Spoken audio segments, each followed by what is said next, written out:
Seja bem-vindo, bem-vinda a esse vídeo, ao capítulo 16 do Livro dos Espíritos, de Allan Kardec.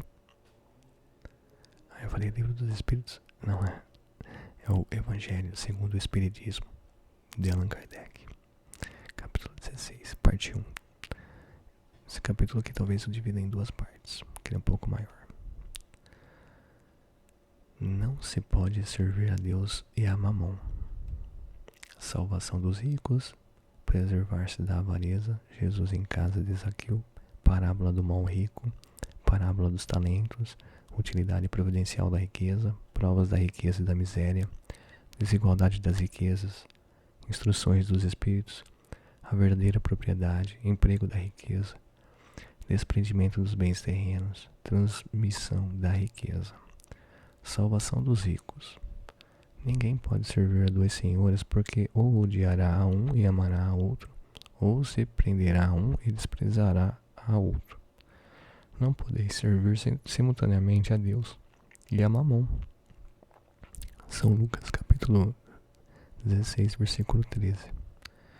Então, aproximando-se dele um mancebo, e disse: Bom mestre, que bem devo fazer para adquirir a vida eterna? Respondeu Jesus: Por que me chamas bom? Bom só Deus o é. Se queres entrar na vida, guarda os mandamentos. Que mandamentos? Retrucou o mancebo. Disse Jesus: Não matarás, não cometerás adultério, não furtarás, não darás testemunho falso. Honra teu pai e tua mãe e ama o teu próximo como a ti mesmo. O moço lhe respondeu: Tenho guardado todos esses mandamentos desde que cheguei à mocidade. Que é o que ainda me falta? Disse Jesus: Se queres ser perfeito, vai, vende tudo o que tens, dá aos pobres e terás um tesouro no céu. Depois vem e segue-me. Ouvindo essas palavras, o moço se foi todo tristonho, porque possuía grandes haveres. Jesus disse então aos seus discípulos: Digo-vos em verdade que bem difícil é que um rico entre no reino dos céus. Ainda uma vez vos digo, é mais fácil que um camelo passe pelo buraco de uma agulha do que entrar um rico no reino dos céus. Mateus capítulo 19, versículos 16 a 24.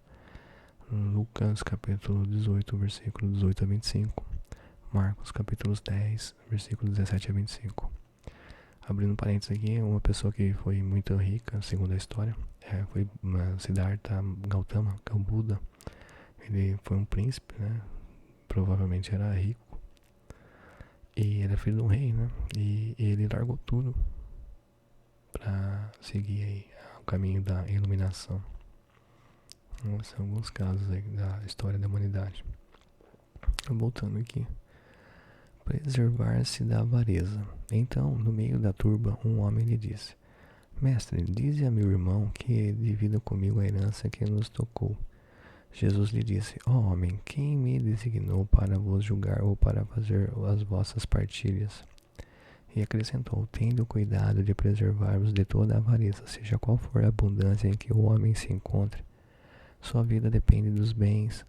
Sua vida não depende dos bens que ele possua. Disse-lhes a seguir esta parábola: Havia um rico homem cujas terras tinham produzido extraordinariamente, e que se entretinha a pensar consigo mesmo, assim: Que hei de fazer, pois já não tenho lugar onde possa encerrar tudo o que vou colher? Aqui está, disse o que farei. Demolirei os meus celeiros e construirei outros maiores, onde porei toda a minha colheita e todos os meus bens. E direi à minha alma, tens de reserva muitos bens para longos anos. Repousa, come, bebe, goza. Mas Deus ao mesmo tempo disse ao homem: Que insensato és, esta noite mesmo tomar-te-ão a alma, para que servirá o que acumulaste? É o que acontece àquele que acumula tesouros para si próprio e que não é rico diante de Deus. Lucas capítulo 12, versículo 13 a 21. Jesus em casa de Zaqueu. Tendo Jesus entrado em Jericó, passava pela cidade. E havia ali um homem chamado Zaqueu, chefe dos publicanos e muito rico, o qual, desejoso de ver a Jesus para conhecê-lo, não o conseguia devido à multidão, por ser ele de estatura muito baixa, Por isso correu à frente da turba e subiu em um sicômoro para o ver, porquanto ele tinha de passar por ali. Chegando a esse lugar, Jesus dirigiu para o alto o olhar e, vendo, disse-lhe: Zaqueu, dá-te pressa em descer, porquanto preciso que me hospedes hoje em tua casa. Zaqueu desceu imediatamente e o recebeu jubiloso. Vendo isso, todos murmuravam, a dizer: ele foi hospedar-se em casa de um homem de má vida. Entretanto, Zaqueu, pondo-se adiante do Senhor, lhe disse: Senhor, doa a metade dos meus bens aos pobres, e se causei dano a alguém, seja no que for, indenizo-o com 4 tantos. Ao que Jesus lhe disse: esta casa recebeu hoje a salvação, porque também este é filho de Abraão, visto que Filho do Homem veio para procurar e salvar o que estava perdido. Lucas capítulo 19, versículo 1 ao 10. Parábola do mal rico. Havia um homem rico que vestia púrpura e linho e se tratava magnificamente todos os dias. Havia também um pobre chamado Lázaro deitado à sua porta, todo coberto de úlceras, que muito estimaria poder mitigar a fome com as migalhas que caíam da mesa do rico. Mas ninguém lhes dava, e os cães lhe viam lamber as chagas. Ora, aconteceu que esse pobre morreu e foi levado pelos anjos para o seio de Abraão.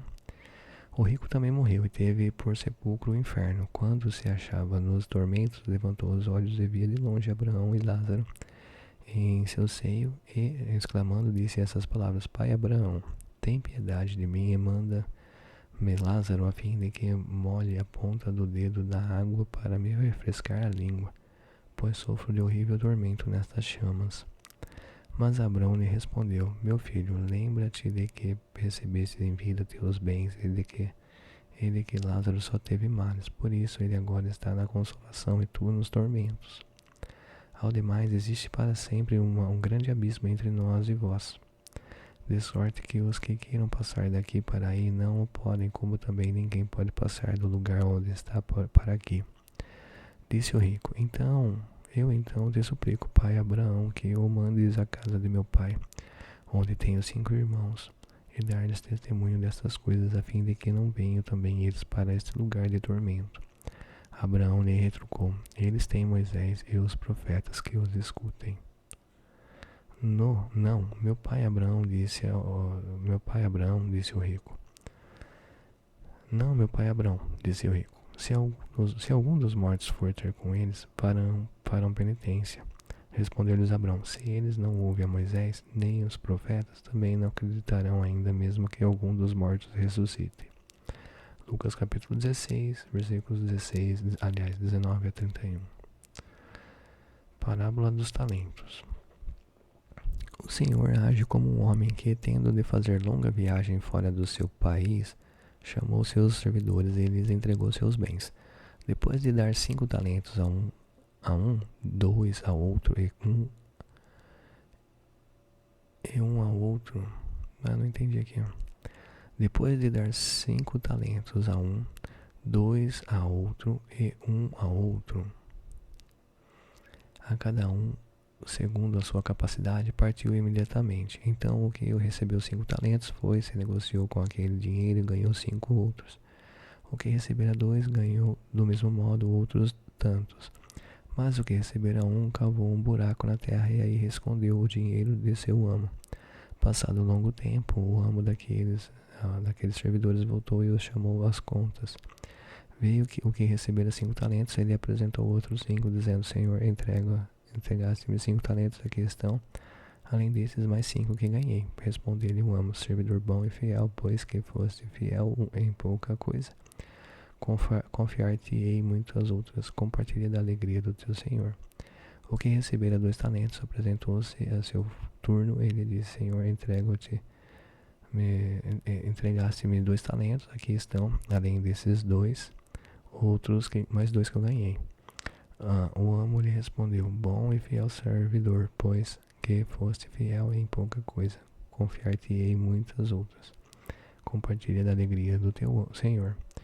Veio em seguida o que recebeu apenas 1 talento e disse: Senhor, sei que és um homem severo, que ceifas onde não semeaste e colhes de onde não nada puseste. Por isso, como te temia, escondi o teu talento na terra que o tens restituído. Restitua o que te pertence. O homem, porém, lhe respondeu: servidor mau e preguiçoso, se sabias que ceifo onde não semeei e que colho onde nada pus, devias pôr o meu dinheiro nas mãos dos banqueiros, a fim de que, regressando, eu retirasse com juros o que me pertence. Abrindo parênteses, naquela época tinha banco e rendia juros já? Nossa, caramba, hein? Bom. Tirem-lhe, pois, o talento que está com ele e deem ao que tem 10 talentos. Porquanto dar-se-á a todos os que já têm, e esses ficarão acumulados de bens. Quanto àquele que nada tem, tirar-se-á-lhe a mesmo o que pareça ter, e seja esse servidor inútil lançado nas trevas exteriores, onde haverá pranto e ranger de dentes. Mateus capítulo 25, versículo 14 ao 30. Utilidade providencial da riqueza, provas da riqueza e da miséria.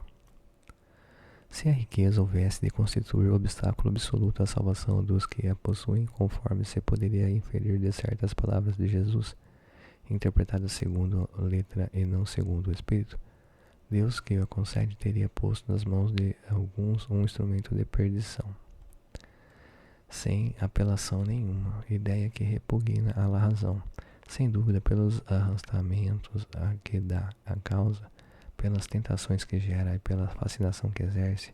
A riqueza constitui uma prova muito arriscada, mais perigosa do que a miséria. É o supremo excitante do orgulho, do egoísmo e da vida sensual.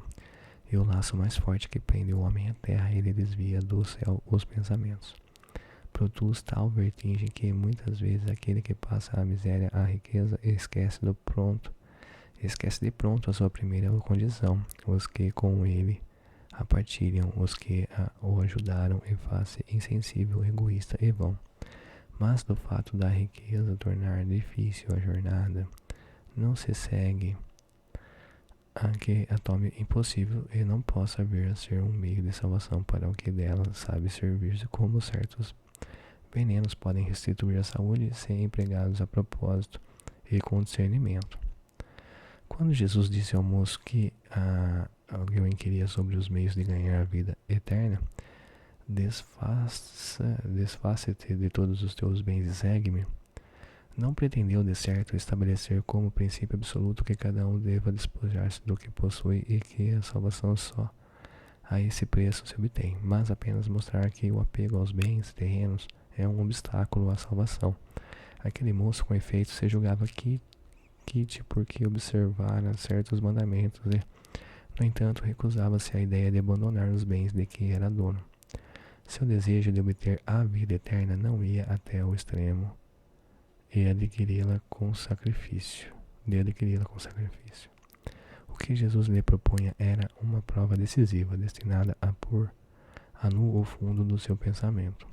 Ele podia sem dúvida ser um homem perfeitamente honesto na opinião do mundo, não causar dano a ninguém, não maldizer o próximo, não ser vão nem orgulhoso, honrar seu pai e sua mãe, mas não tinha a verdadeira caridade, sua virtude não chegava até a abnegação. Isso que Jesus quis demonstrar, fazia uma aplicação do princípio. Fora da caridade não há salvação. A consequência dessas palavras, em sua acepção rigorosa, seria a abolição da riqueza, por prejudicial à felicidade futura e como causa de uma imensidade de males da terra. É o dinheiro. Não é porque a pessoa é rica que ela não vai para o céu, mas o dinheiro é um obstáculo. Ele mexe muito com orgulho. Olha, tem que ser bem evoluído para mexer com isso. Tem que ter uma base muito sólida para ter poder, né? Porque é poder na mão, né? Bom, então continuando aqui na Terra, né? Seria, ao demais, a condenação do trabalho que a pode granjear. Consequência absurda que reconduziria o homem à vida selvagem e que por isso mesmo estaria em contradição com a lei do progresso, que é a lei de Deus. Se a riqueza é causa de muitos males, Se exacerba tanto as más paixões, se provoca mesmo tantos crimes, não é a ela que devemos inculpar, mas o homem que dela abusa. Como de todos os dons de Deus, pelo abuso, ele torna pernicioso o que ele poderia ser de maior utilidade. É a consequência do estado de inferioridade do mundo terrestre. Se a riqueza somente males houvesse de produzir, Deus não a teria posto na terra. Compete ao homem fazê-lo produzir o bem. Se não é um elemento direto do progresso moral, é, sem contestação, poderoso elemento de progresso intelectual. Com efeito, o homem tem por missão trabalhar pela melhoria material do planeta. Cabe-lhe desobstruí-lo, saneá-lo, dispô-lo para receber um dia toda a população que a sua extensão comporta. Para alimentar essa população que cresce incessantemente, preciso se faz aumentar a produção. Se a produção do país é insuficiente, será necessário buscá-la fora. Por isso, as relações entre os povos constituem uma necessidade a fim de mais as facilitar. Cumpre sejam destruídos os obstáculos materiais que as separam e tomadas mais rápidas as comunicações para trabalhos que são obra dos séculos. Teve o homem de extrair os materiais até das entranhas da terra. Procurou na ciência os meios de os executar com maior segurança e rapidez, mas para os levar a efeito precisa de recursos e necessidade de fê-lo criar a riqueza, como fez descobrir a ciência. A atividade que esses mesmos trabalhos impõem lhe amplia e desenvolve a inteligência, e é essa inteligência que ele concentra primeiro na satisfação das necessidades materiais, o ajudará mais tarde a compreender as grandes verdades morais. Sendo a riqueza o meio primordial da execução, sem ela não mais grandes trabalhos, nem a atividade, nem a estimulante, nem pesquisas. Com razão, pois, é a riqueza considerada elemento de progresso. Desigualdade das riquezas. A desigualdade das riquezas é um dos problemas que inutilmente se procurará resolver, desde que se considere apenas a vida atual. A primeira questão que se apresenta é esta: por que não são igualmente ricos todos os homens? Não são por uma razão muito simples: por não serem igualmente inteligentes, ativos e laboriosos para adquirir, nem sóbrios e previdentes para conservar. E, aliás, ponto matematicamente demonstrado que a riqueza repartida com igualdade a cada um daria uma parcela mínima insuficiente que, supondo efetuada essa repartição, o equilíbrio em pouco tempo estaria desfeito pela diversidade dos caracteres e das aptidões, que, supondo-a possível e durável, tendo cada um somente com que viver, o resultado seria o aniquilamento de todos os grandes trabalhos que concorrem para o progresso e para o bem-estar da humanidade, que, admitido desse ela a cada um necessário, já não haveria o aguilhão que impere os homens às grandes descobertas e os empreendimentos úteis. Se Deus a concentra em certos pontos, é para que daí se expanda em quantidade suficiente de acordo com as necessidades. Admitido isso, pergunta-se por que Deus a concede às pessoas incapazes de fazê-la frutificar para o bem de todos.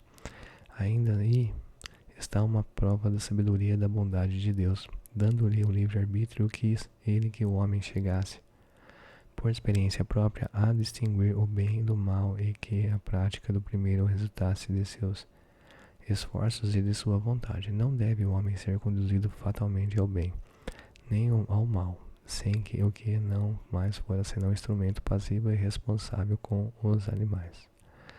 A riqueza é um meio de o experimentar moralmente, mas como ao mesmo tempo é poderoso meio de ação para o progresso, não quer Deus que ela permaneça a longo tempo improdutiva, pelo que incessantemente a desloca. Cada um tem de possuí-la para se exercitar e utilizá-la e demonstrar que o uso sabe fazer dela, sendo, no entanto, materialmente impossível que todos a possuam ao mesmo tempo. E aqui eu vou encerrar a primeira parte do capítulo 16. E aí depois vou postar um outro vídeo com a parte 2 do capítulo 16. Ok? Até uma próxima.